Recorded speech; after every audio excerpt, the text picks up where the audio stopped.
Welcome back. Good morning. Still at Daybreak Africa. Now, quickly before we go into the discuss, Nigeria's proposed 2025 budget is making headlines, with economists saying it's the lowest since 2018.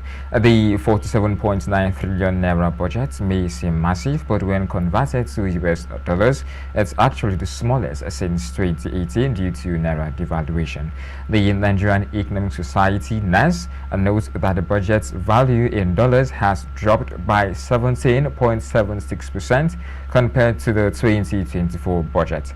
This decrease is attributed to the naira's devaluation, which has reduced the budget's purchasing power. The NES also expressed concerns about the budget deficit, which is proposed at 13.8 trillion naira, exceeding the 3% ceiling set by the Fiscal Responsibility Act.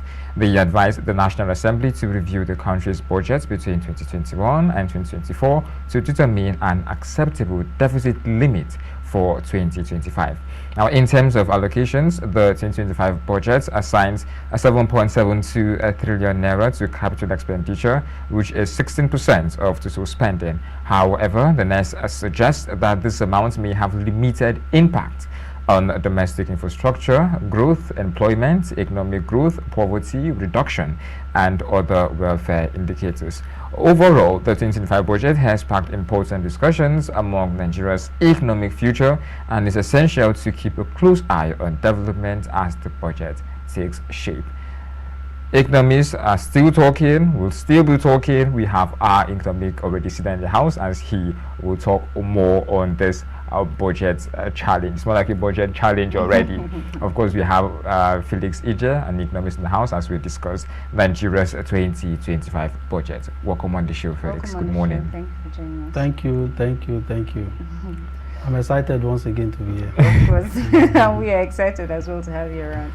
Anyways, going straight to the point, with our culture of borrowing and excessive spending with no substantial sustainable proof for revenue, how are we going to fund this particular budget? I mean, how feasible do you see the implementation of this budget? First, budget is a proposal. Then what we should look at is how have we performed in the past, and what is the nature of this budget. Then what's the target of the government in using this budget to actually tackle and to achieve within the period. All over, everybody know that our naira is becoming a clog in our wheel, because we are losing grip of the naira. It's falling like no other thing. So this actually become very glaring even in our budget, in our daily life activities. Then budgeting for this year, budgeting for 2025 I mean, the budget look very bogus, but it's actually not bogus, because if you convert it to dollar, which is almost the world currency, you see that is much lower than what we budgeted in the past. But every family, this is a replica. This actually shows what is happening in every family. The question now is, if we budget so much, and from the budget we estimated that we are going to have borrowing of up to 17.7 trillion, that is to borrow. What's the nature of the borrowing cluster? Is it going to be all external? Is it going to be partly internal? So if a lot of it is within external borrowing, it's going to be a very heavy burden on us. We are now talking of how do we fund the borrowing. Now, before we talk of funding how do we fund the budget? The budget. In terms of income, that is income to be generated. Before we do that, we talk of the indicators that are earmarked. We earmarked $75 per barrel for oil, and we also estimate that they will be having 2.06 million barrels per day, which is higher than what we've been getting before. Is it going to be sustainable? Will it not be affected by insurgencies and conflicts? If it will not be affected, matching it together, we will really get a lot from export of crude. we'll get a lot from there. Again, the having 75 as benchmark for price of crude. You know, Nigeria, we have only little hand in it. OPEC determine our total output compared to the world output is also very small. And also, we're also having the mind of interacting with the biggest refinery, which is Dangote. So if we sell more to him, that means getting much from crude outside will be, in dollars, will not be much. So that means we'll be getting more. Though we won't be able to tow that part for 2025 because we don't have enough crude to give Dangote. We don't have enough crude because we have already agreement with other economies that we borrow money from that we're exchanging for crude. So the total expected from crude export and income, the possibility of meeting that is very slim. But the government is also looking at getting internal revenue, which is through taxation.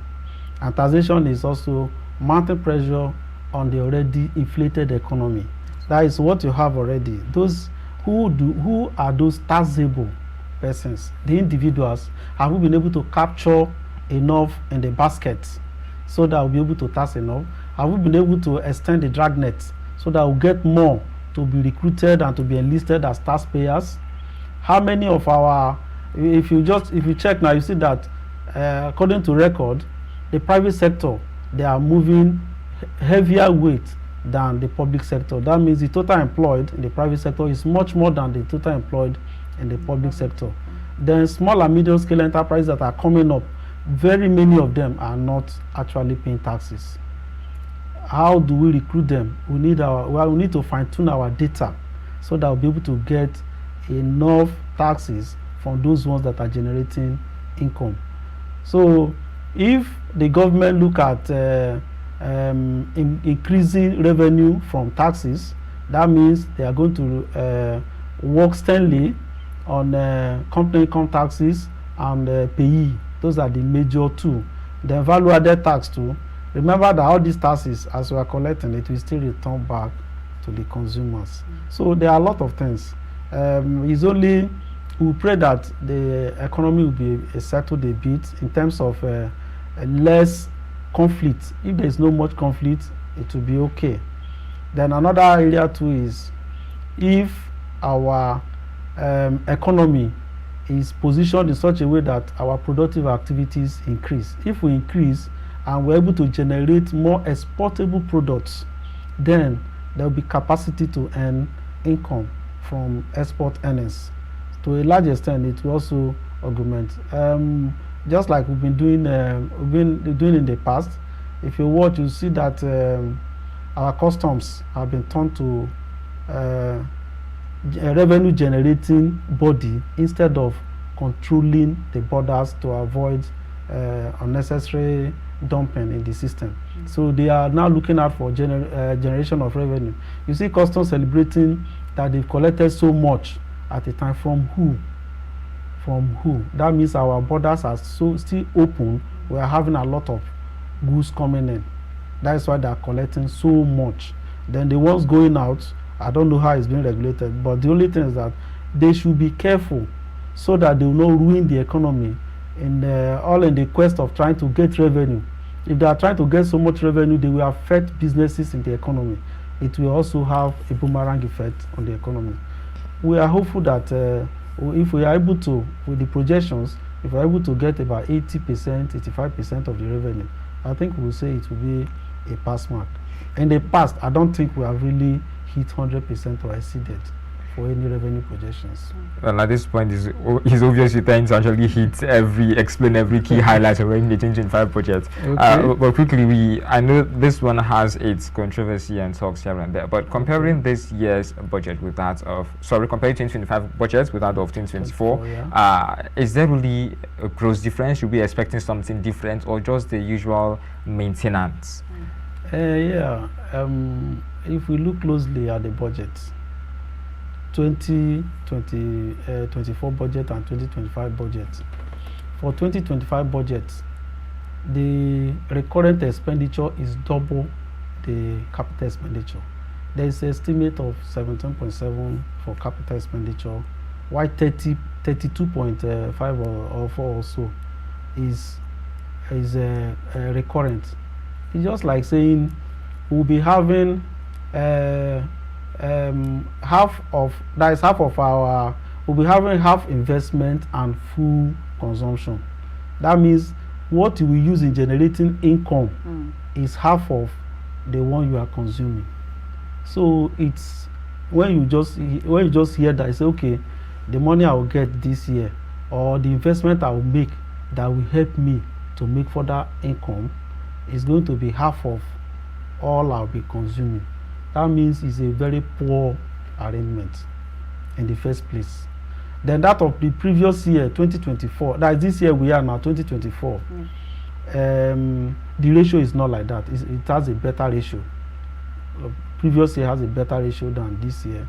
But the presidency, what they are saying is that they budgeted up to 30 trillion as recurrent expenditure because of the minimum wage review that was done. So they talk of the cost implication of the minimum wage review, which implied that if applied fully,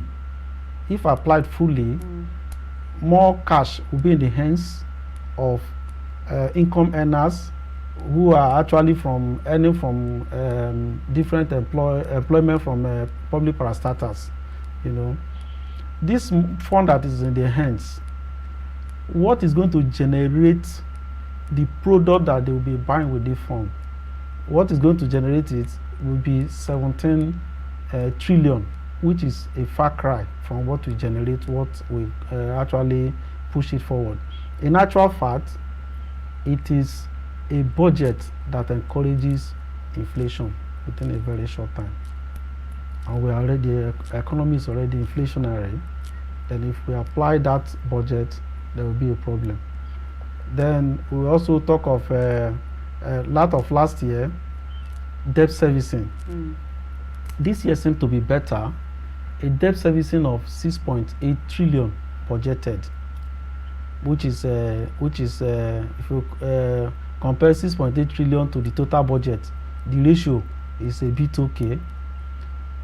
Then if we are to budget that, remember that we are also going to borrow 17 trillion. Have they factored in what will happen? Then inflation, exchange rate, are we going to control it? If we are unable to control exchange rate, unable to control exchange rate, and we are borrowed in dollars, that means debt servicing, the one projected will be highly and grossly insufficient to meet up. And remember too, this year, the first quarter of the year, the total income generated in the economy was almost not enough to service our debts. What will be the magic? How are we going to handle it in January? Now, a large chunk of money is going to be borrowed from outside again that has been approved from the National Assembly in lieu of the budget, which implied that we are also going to talk of adding to what we have already. So it's expected that since there is no debt forgiveness and we have not even defrayed a lot of our debts, so that debt projection, I don't know how well it will be managed and handled. I think like this 2024 and 2025, that of 2024 seem a bit better. Despite that, we are under pressure with inflation, with high exchange rates, with interest rates not easy to manage, with monetary policy measures and pronouncements seem not capturing or influencing the economy as it's supposed to influence. So that of 2025 is a bit dicey. We hope and pray that I hope and pray that the iron and steel industries that they want to revitalize, that they want to privatize, if they can do it as fast as possible, so that we'll go into much of manufacturing and the use of iron and steel in the economy instead of importing such, and also having a very good alignment with Dangote, because that we can't wish that one out. Dangote is a force for Nigeria, so we can't wish that one out. He's already selling outside. He has sold to Togo recently, and most of his crude is getting from US, he's getting from Brazil. He cannot get from Nigeria because Nigeria cannot give him. So if he's getting so much from outside, then the exchange rate is also going to affect the cost of fuel, meaning that regulating the price of fuel in Nigeria is also going to be very dicey. Well, it's a good thing you actually have to delve into oil, Mm-hmm. amongst other things. I tend to wonder, what are some of the projected sources for this 2025 budget? Because we tend to say oil, but oil can do just so much, but not a lot. Mm-hmm. What are these projected revenue sources, particularly, and how visible are they? Not just figures written in. No, I just mentioned them. The only major sources of revenue we have in Nigeria, the oil revenue and tax. Those are the only two. Then the tax from companies, tax of pay as you earn, and also how value-added realistic tax. is the projection? That is what I've just been explaining. As it is, the projection is okay, but how do we get it? If we actually have to enforce the tax, remember that recently the tax adjustment that presidency wanted to do, the North met together and they rejected it. That means everybody is under pressure. Who will pay the tax? The tax, whoever that pays is going to put it back into our outputs. These outputs are consumables, meaning that inflation is also going to be high. The implication now is that when inflation is high, inflation is a tax on the people. So it will be heavy tax on everybody. Cost of living will increase and there will be a problem. And when cost of living is increasing, savings is reducing. And when savings is reducing, investment will be affected. That means individuals' capacity to start small businesses to generate income will be affected too. So we need a lot to be done. I don't think for the 30 with exchange rate, it's feasible because it's not actually much. It's not actually much with exchange rate, because when you convert it to dollar, you see that the income we're expecting is not much. So, but who is going to pay? Is Nigeria naira we are going to use to pay? So there will be pressure on us unless there is control in interest, inflation rate, and exchange rate. It's not very, very feasible. I've also mentioned that of oil sector. We don't have control over the price. It's an international thing. Crude oil price is an international thing. In the past, we've been budgeting higher. Now it's a lower one. But we don't know. If other economies cough, Nigeria always sneeze. Is it that way? If they cough, the Nigeria feel it, we catch cold. See the war in Ukraine and Russia, how it's affecting us. We are the one feeling the war, meaning that the economy is a heavy plus for us. So I also remember that even while they were fighting, Ukraine also sent food to us. Even during their war, they also have to give us food. That means it's important. As long as there is no crisis outside, then if we're able to manage internally, then we'll be okay. But any crisis at all is going to affect our plan. Any crisis internal, it will affect our plan. Crisis external is also going to affect our plan because we are heavily dependent on other economies. Now, understanding our current expenditure and the capital expenditure, focusing on the Nigerians' rising debt profile, I wonder how these budgets tend to actually address our debt profile in detail. Do you think this budget tends to address our debt profile? It just opened us up to some more. Yeah, with our budget and our projected income of 30, with the budget of 47, that means we are going to have a shortfall of 17, which we are going to get outside. If we are talking of debt, it's good that we understand what is the nature of the debt. External debt is a major problem. Internal debt can be managed internally. External debt are those debts you contract in foreign currencies. So anytime there is change in their economy, anytime there is change in exchange rate, that means your borrowing has increased. You don't need to go there to increase your borrowing. As you are, just like if I'm owing $100 as at April, that the dollar was 400 naira per dollar, that means if I'm owing $100, that means I was owing 400,000 naira. Then now $100 is 1.7 million. So my debt has increased from 400,000 to 1.7 million, and that is what is affecting the economy. Our debt in dollars is a problem. Our debt in naira is also a problem, but to be managed. If we are borrowing from within the economy, how do we borrow? We borrow through treasury bills. That is, government will tell the people, we will give you interest by bringing your money to us.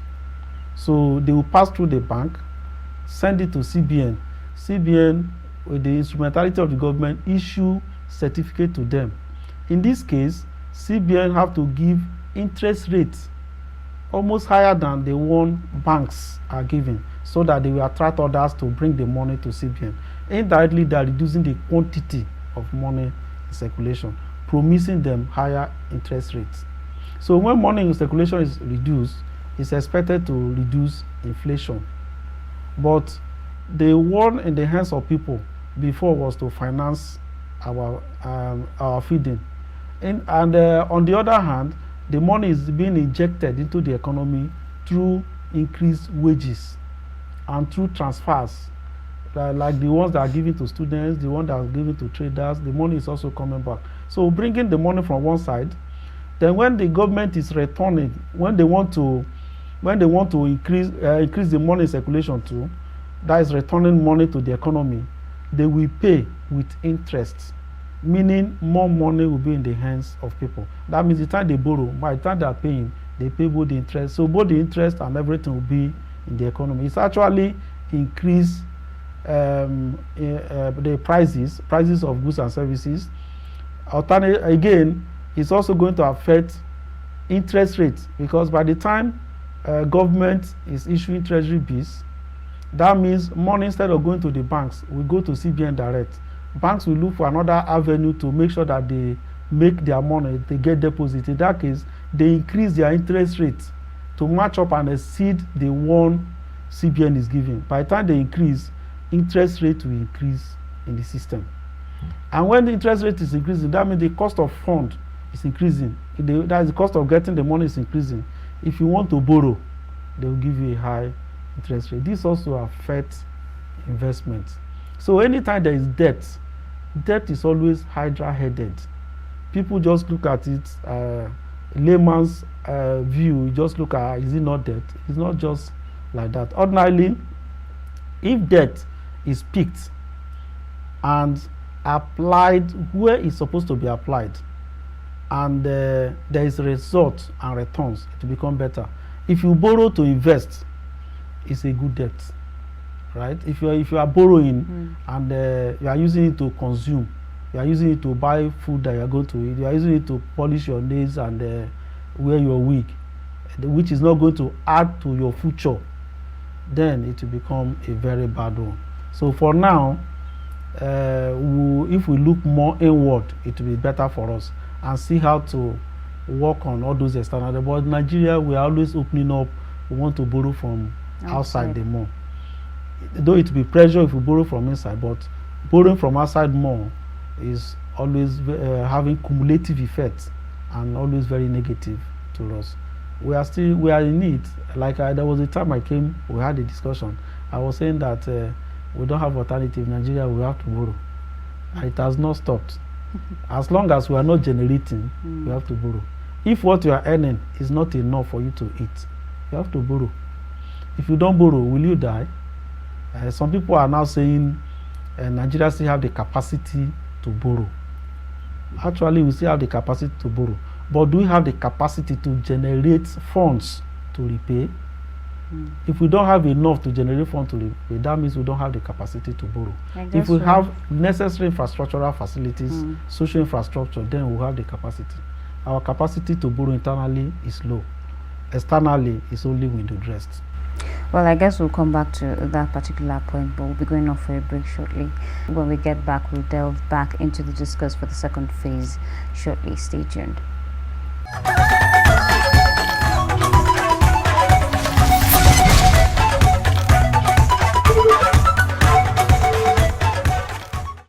Back to the studio as we still speak on the project of Nigeria 2025. With us in the house, of course, is Felix Ijeh and Economist. Now, Felix, you did mention or said a lot as regarding the budget.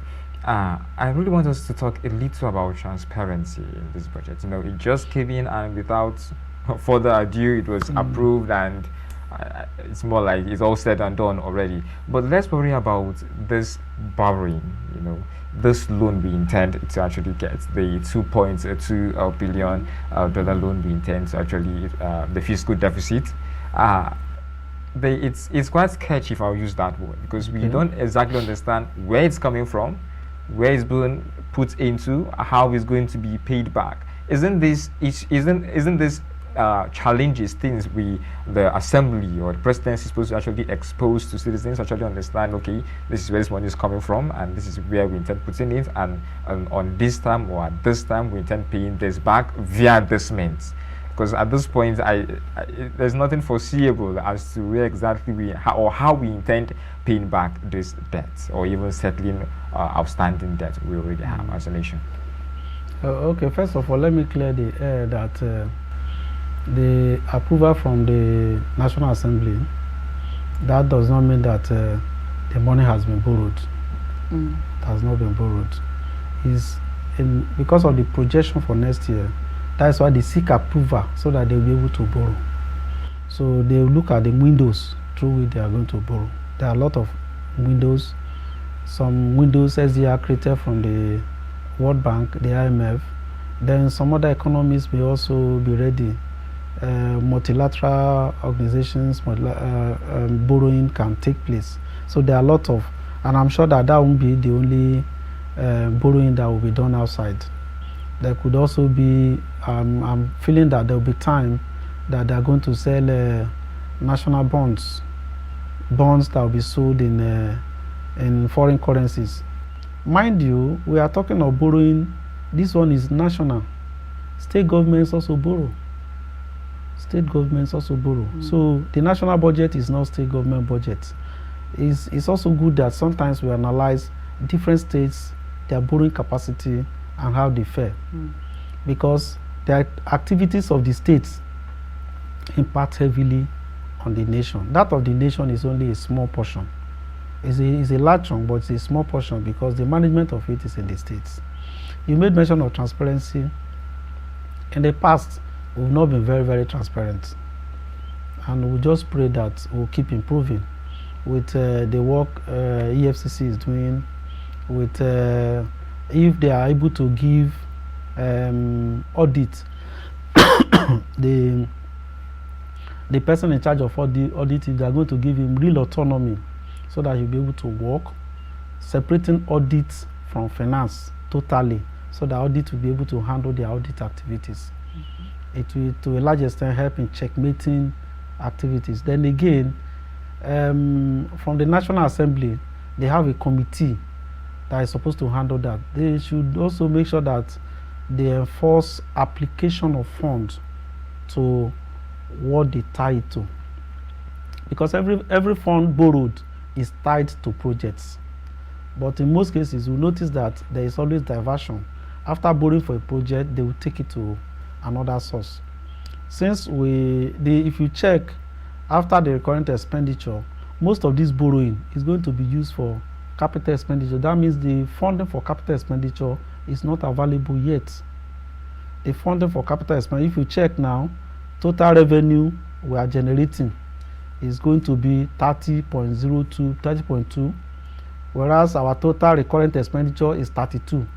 That means all we are going to generate is going to be on recurrent expenditure. We don't have anything for capital expenditure. We are going to borrow it. So if we borrow such and we do not apply it, that means we will not go into capital expenditure. We have a lot outstanding, a lot of unpaid already contracts finished but they are yet to be paid. Some of them will be defrayed from this. If it's not properly, any borrowing we have now, if it's not properly handled, it's going to be creating more burden on us. So for transparency is something that you can't easily discuss, because it goes from stage to stage. And what to bring about transparency is the work of the rule of law, the judiciary. If the judiciary do their job properly, sanction whoever that err, then they will be able, others will have to reduce their activities. Then again, in Nigeria, we have heavyweight politicians that have tentacles outside that can easily flow their currencies, flow their money outside, whether they want gotten legally or illegally. If the government want to actually fight corruption, they should stop them from having accounts, really from having accounts outside, unless they have a business that is running there already. If they have a business in foreign countries, so whatever they are generating, they can bring money, they can repatriate, bring money to Nigeria, not pushing our funds outside. Because in the process of saying I have business outside, they push all the illegally acquired money. They call it layering. They do a lot of layering, fraud layering. So when they are layering, it causes a lot of problems. Again, contract inflation. Contract inflation is a major problem in Nigeria. How do they do bidding? Bidding for projects. It should be taken seriously. The local government level, the state government level, different federal parastatals, at every level, it should be properly monitored. Because once you inflate a project, you have cost problem. One, the quality of that project will be reduced. The income that will be gotten will be, you will have fund without commensurate output outside. That means you are getting the economy heated. You may think that you are getting money yourself, but people around you are suffering. It brings about insecurity. So if audit part of it should watch inflation and the process, procurement activities. If they watch it properly and monitor it, then any borrowing will be applied properly. If we can reduce corruption in Nigeria, it will be better for it. If you check World Corruption Index all over the world, countries with higher rates of corruption are poorer in all ramifications.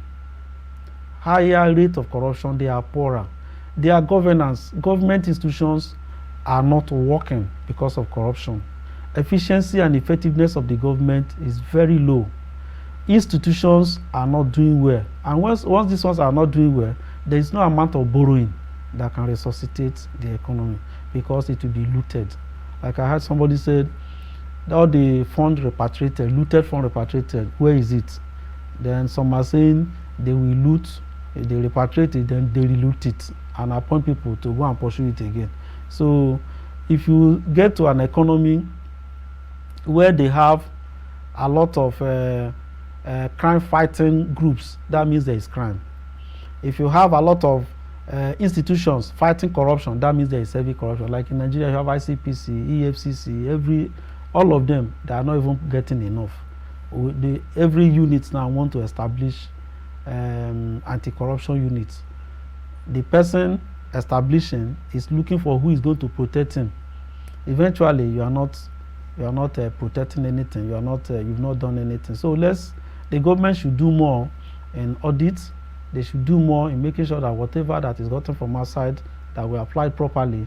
And they also should do more in ensuring that if there is any outstanding payment to be made, it should be made. If there is any outstanding payment, let them pay out outstanding payment, so that we know where we are, the part we are doing. And again, government should also be careful the nature of social infrastructure that they're engaging in. There are some social infrastructures that are somehow will eventually become a white elephant project if it's not going to impact on the poor at a particular time. Our economy is not a developed economy yet. We are developing. We have a lot of poor people our per capita income is very low. The major need of the society, of the nation now, the populace, is food, shelter, and clothing.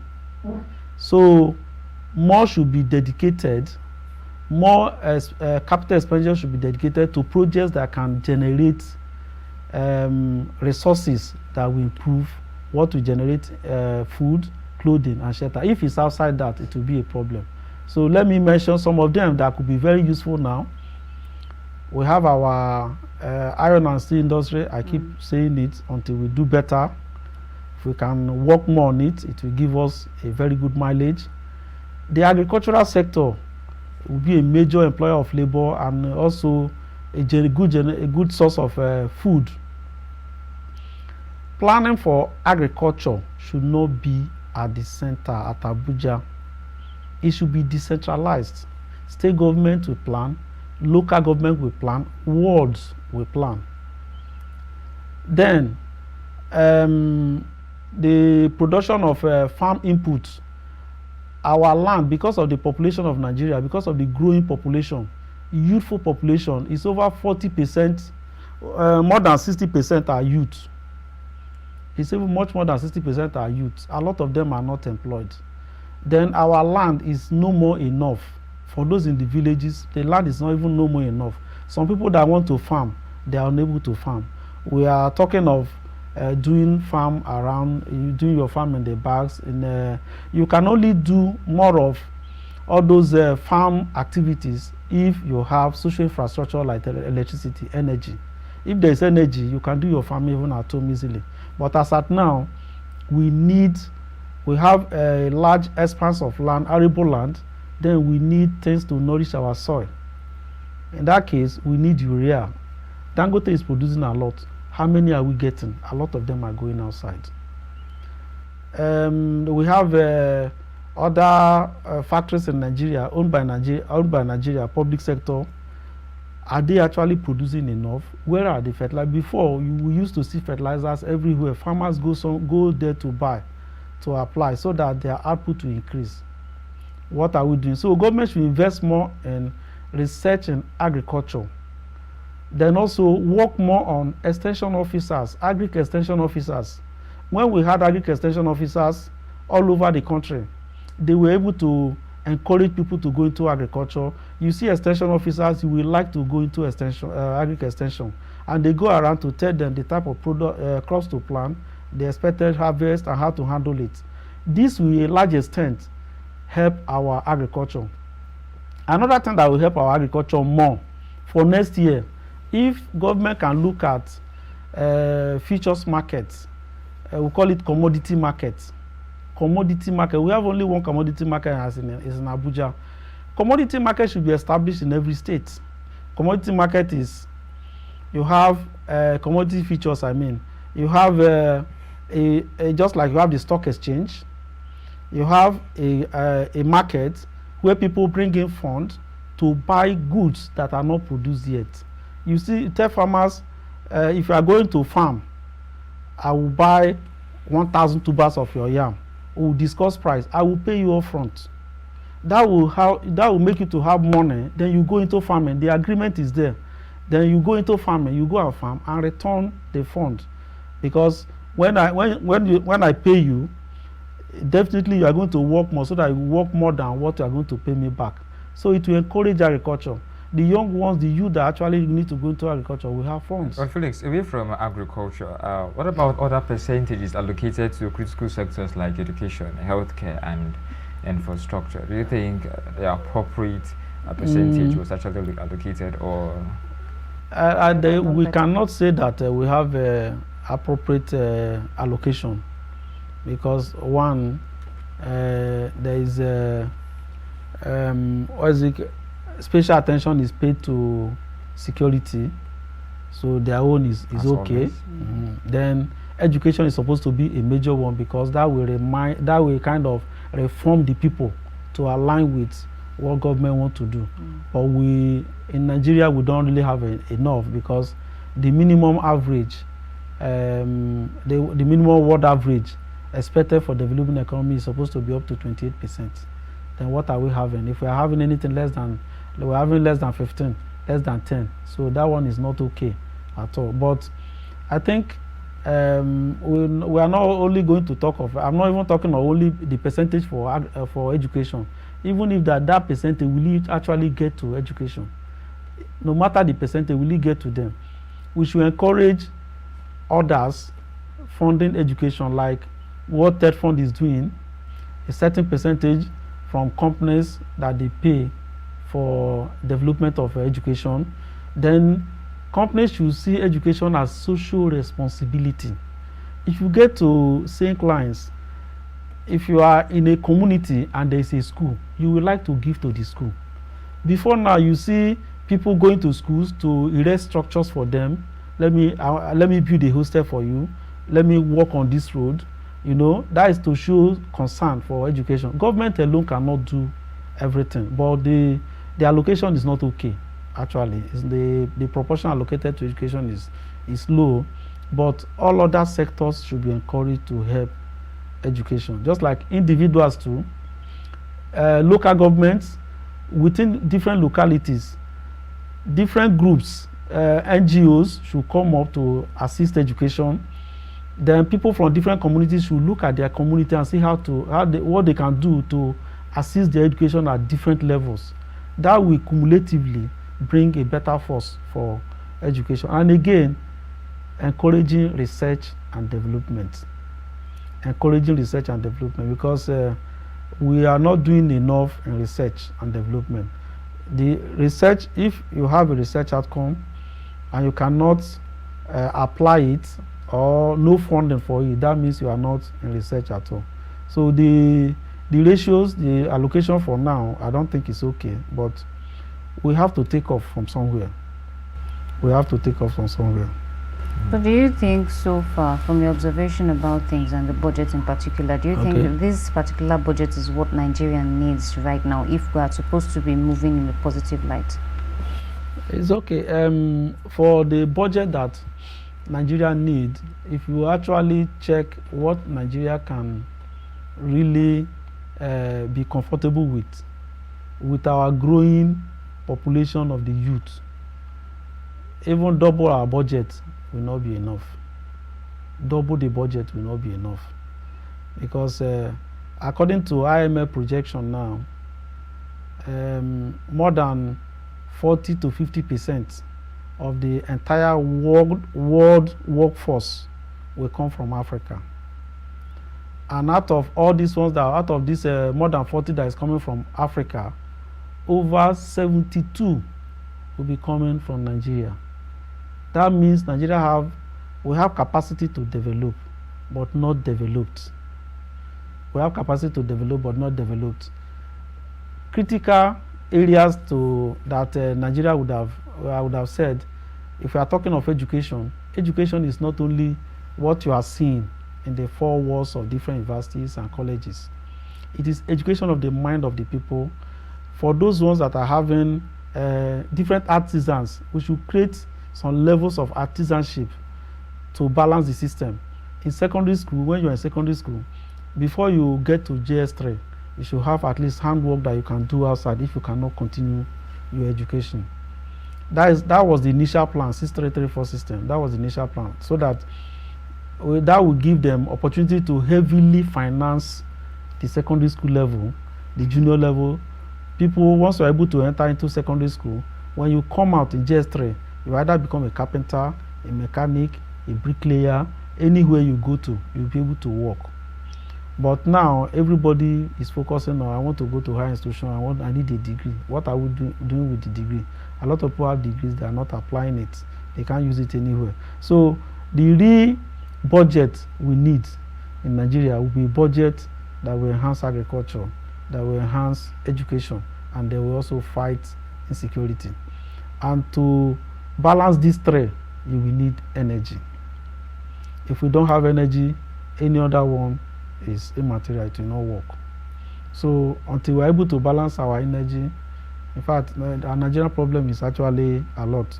Even the energy sector we are talking of, we have been having collapse continuously. So it's better for you to generate your energy. how much are we investing into renewable energy? We are not doing much in Nigeria. We are working on non-renewable most of the time. Non-renewable energy are those energy that you continue to use and you are not replenishing.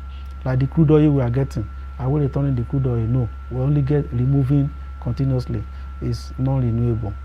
Then we have other countries are going into renewable energies like tapping from the sun, from the wind, etc.